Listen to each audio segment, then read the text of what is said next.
Good morning to everybody on YouTube. Welcome, welcome, welcome to Business Express Tech Friday. And share this YouTube link with all your friends and family. You can take that intro again. Why is the stream starting again? It just started now. Yeah. It's when the notification comes up, that's when I do the intro. So it captured it. But hello again. Yes, hello again to YouTube. Hey, you need to let in our guest, Fisayo. Fisayo is in. He's in the waiting room. Okay, hold on, please. Brought to you by EnterSwitch. Transaction solutions you can depend on.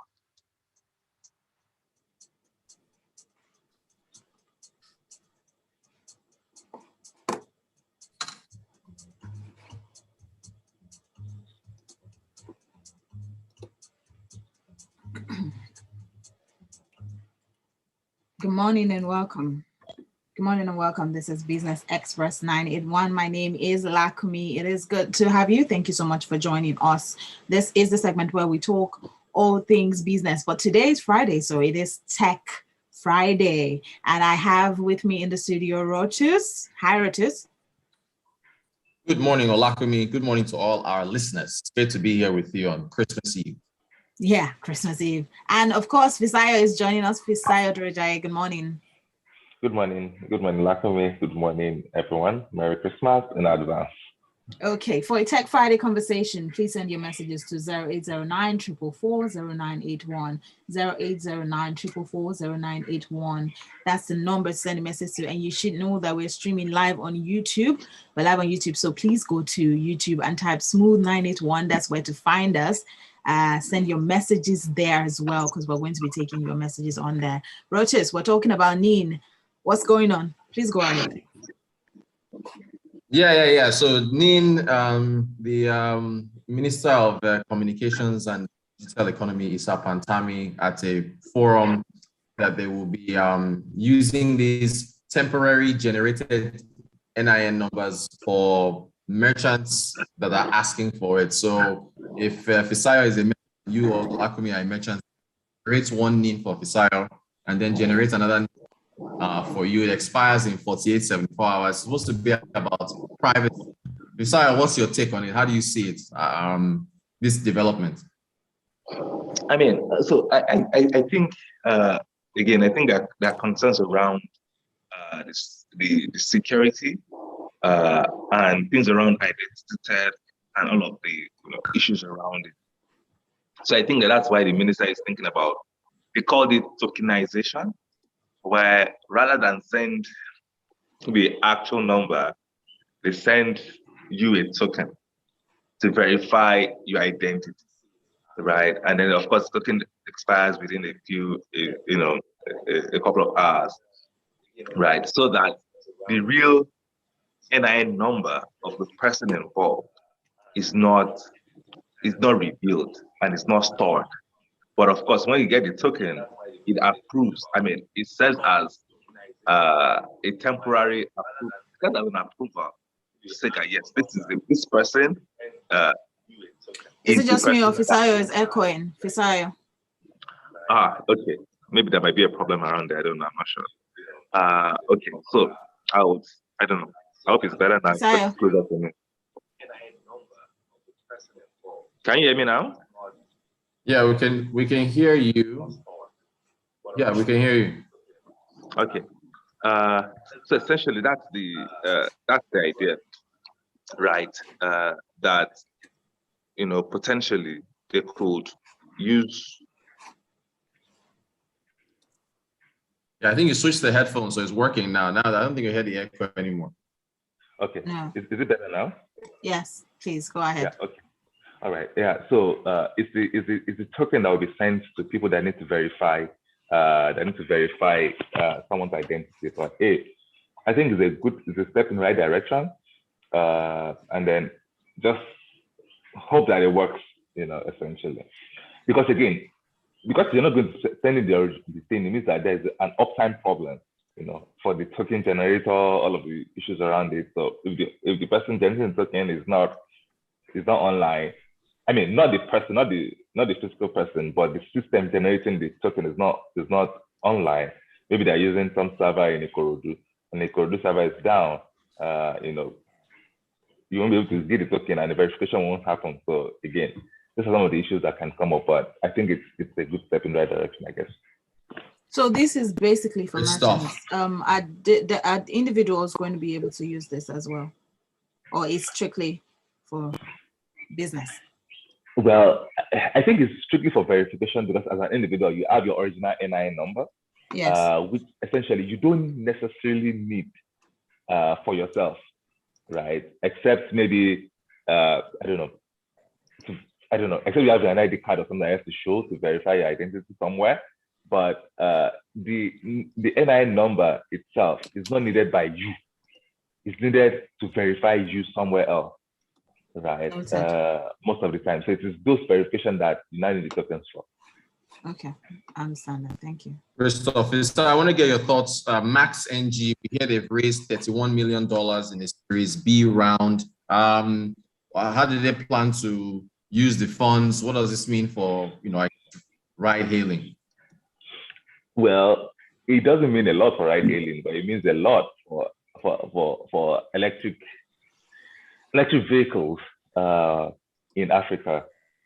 So you remember Max, when they started as a delivery company, then they added bike hailing in Lagos, and of course Sanwo-Olu happened, and then they moved outside of Lagos. I mean, it just happened to them. Happened to Gokada and every other person trying to do bike then a couple of years ago, right? Once Sanwo-Olu happened, they left Lagos. I think they moved to Akure or something. Then they started, pivoting to electric bikes, right? But now what they're trying to build is the electric vehicle infrastructure across Africa, essentially. So think about it this way.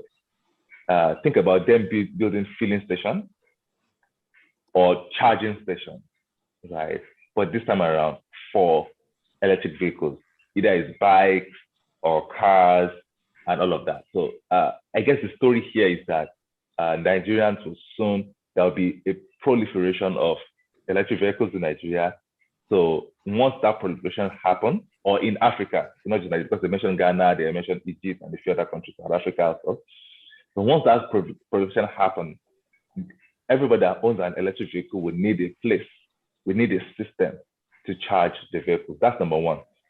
Right. Then the second thing is that they're into vehicle financing now, meaning that if you need to buy a vehicle, a bike, or a car, similar to Move. I remember we discussed Move here a couple of months ago, right?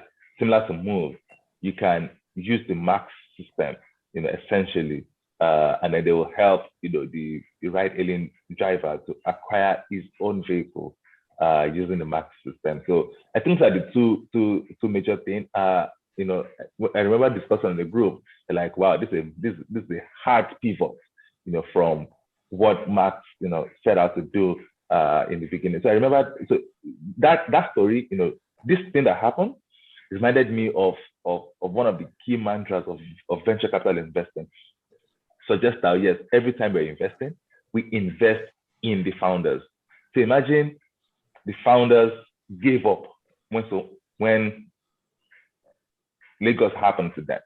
Imagine, they didn't try to figure out a way. So the success of this business, well, the progress that this business has made up until today is largely dependent on the doggedness and the ability of the founders to find a way where there seems to be no way, essentially, right? To continue to move forward, irrespective of the challenges that the government has posed on them, and then find a different model that seems to suit what Nigeria is ready for today or what's available in the market today. And I think that's one thing that every VC investor needs to know.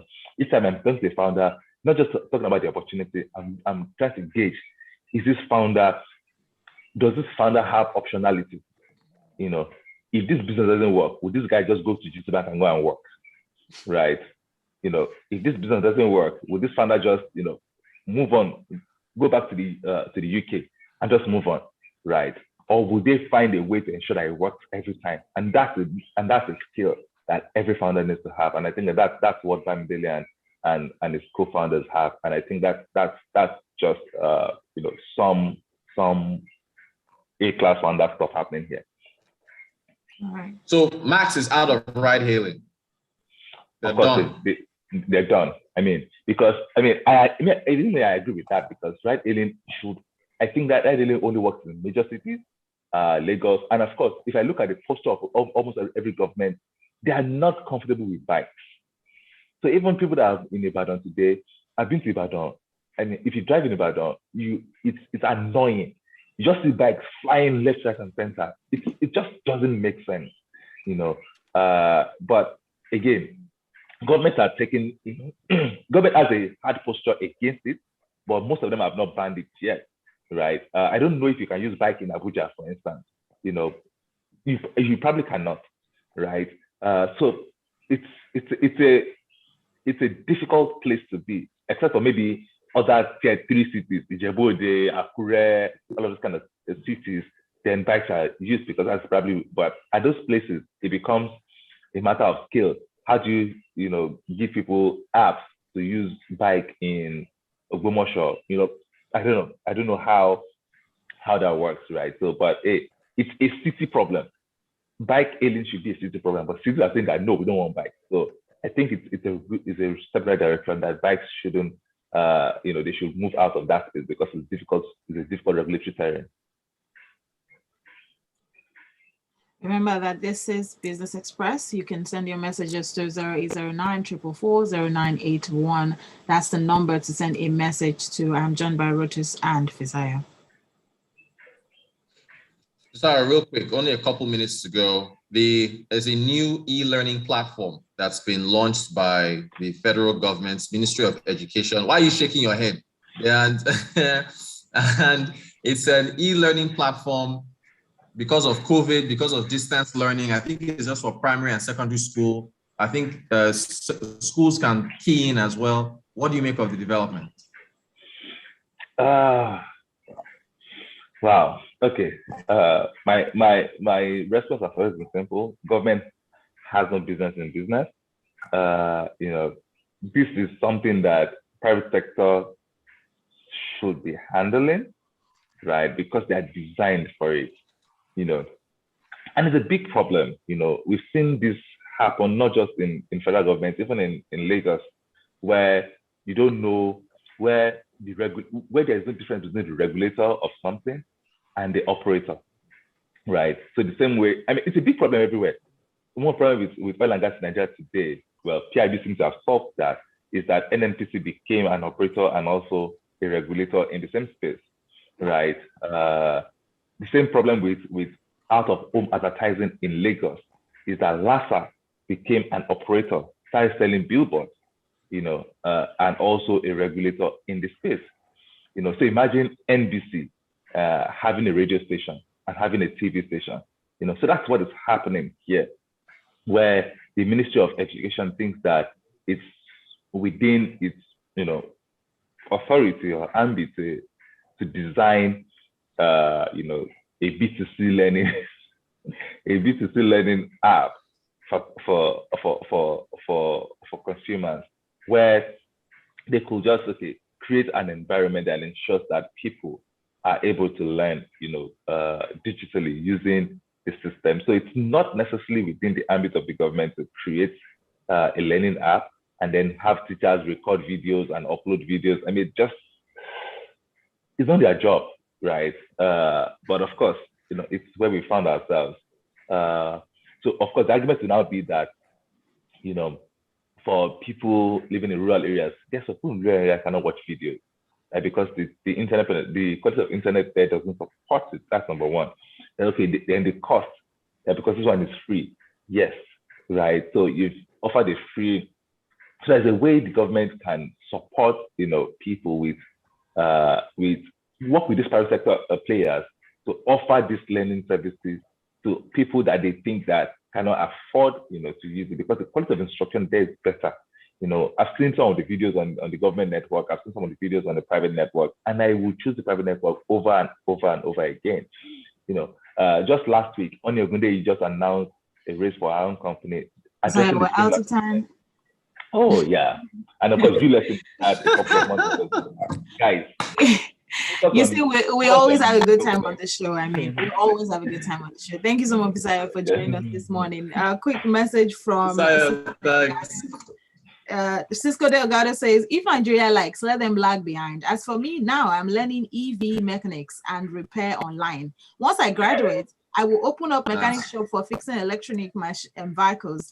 Nigeria needs to brace up. Then he continues, e-learning platform is not a big deal. You can't eat eba without soup. Let FGN make data for internet access affordable. Then the platform will make sense, he says. All right. Thank you so much for your message. Thank you, Rotis. Thank you for joining us this morning. Good show. All right. Remember thanks a lot for me. Thank you so much. Bye.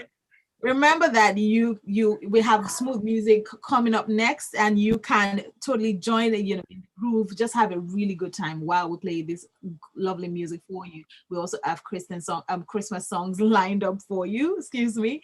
And at 7:30, we'll be back for more talk, intelligence conversation inside Freshly Pressed 981. That's where we're going to be doing a lot of analysis on top stories for this morning. This is Smooth 98.1. My name is Lakomi.